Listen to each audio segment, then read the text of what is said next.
sizigibele inkhabi futhi ngempela enhle inkabile sike sabona ukugibela sicela usichazele kabanzi ngalokho ukuthi uqaleni ukugibela yini yakwenza uthanda ukugibela kokujele. Shuthi ngikhule ngihlala nabafana nezinsizwa yabona manje ngigcine sengijwayela nje ukugibela kodwa ngikade ngagcina ngoba ngizogibela namhlanje ngoba ngike ngathi ukusuka la emakhaya ngokwesikole kodwa ngiyathanda yazi kakhulu. Yebo siyabonga kakhulu ngiphinde ngakubona futhi ukuthi uke waba yingxenye ngathi yesipani noma yefolo enithemeni lenza lelo folo kwabe ukuthi nixubene khona izinsizwa nezintombi.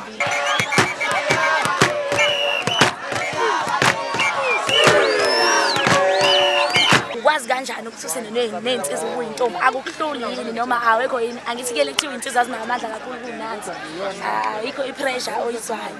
Ayi cha singabuyela emuva mangithi ngikhule nezinsizwa uyabona manje ke yonke into ngikhule ngiyenza vele nazi izinsizwa manje kuyaye kungabe umshophi kangaka ukuthi ngigida ingoma kanye nezinsizwa yabona.